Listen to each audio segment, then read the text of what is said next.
Hey, what's up you guys? It's Dorothy and welcome back to my channel. If you are new here, thank you for coming by. Don't forget to give this video a big thumbs up, comment down below what you want to see in the future, and click that subscribe button. If you are coming to my channel, it is for one purpose and one purpose only, and it is for this book right here, A Good Girl's Guide to Murder by Holly Jackson, and that is what we're going to get into right now. So it is chapter 17, so let's get right into it. This video may contain foul language and sensitive topics. If you do not wish to continue, please click off the video now. This is your only warning, so alrighty. Chapter 17 of A Good Girl's Guide to Murder by Holly Jackson. Excuse me.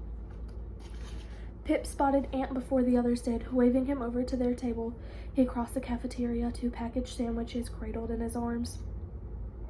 "Hey guys," he said, sliding into a bench beside Lauren, of course, already tearing into sandwich number 1. "How was practice?" Pip asked. Aunt looked up at her warily, his mouth open mid-chew. "Fine," he replied, then swallowed. "Why are you being nice to me? What do you want?" "Nothing," Pip laughed. "I'm just asking how soccer was." "No," Zach butted in. "That's far too friendly for you. Something's up." "Nothing's up," she shrugged. "Only the national debt and global sea levels."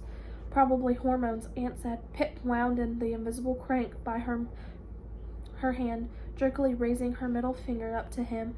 They were onto her already. Well, at least it was a welcome break from their teasing about never seeing her anymore, even though she saw them every single day at school. Distracted was the word Lauren has used the last week.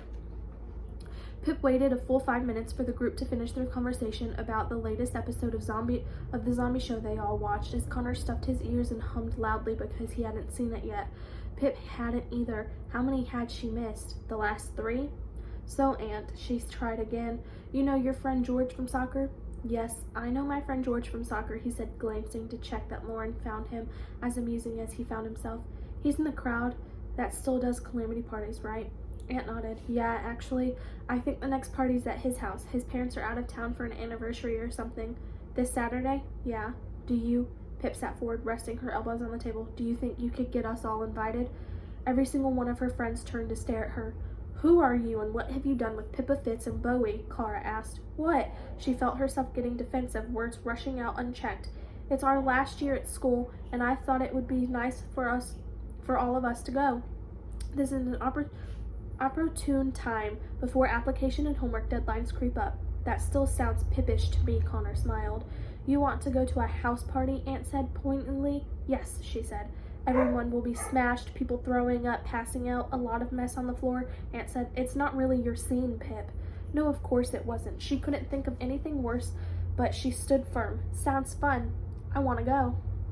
"Okay, fine." Aunt clapped his hands together with a grin. "Let's do it." Pip stopped by Robbie's on her way home from school to give him the latest updates. He handed her a black coffee, making another joke about it as she took a sip. Pip choked.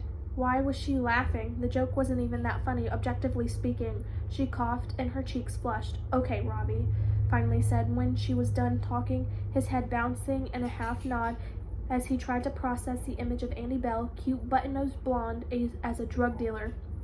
"Okay, so you're thinking the man who supplied her could be a suspect?" "Yes," she said. "If you have the depravity to peddle drugs to kids, I definitely think you could be the kind of person inclined to murder." "Yeah, I see the logic," he said, nodding. "How are we going to find the drug dealer, though?" She set down the mug and focused her eyes on his. "I'm going undercover." That is the end of chapter 17. I will see you guys in the next video, which will go into chapter 18. Bye.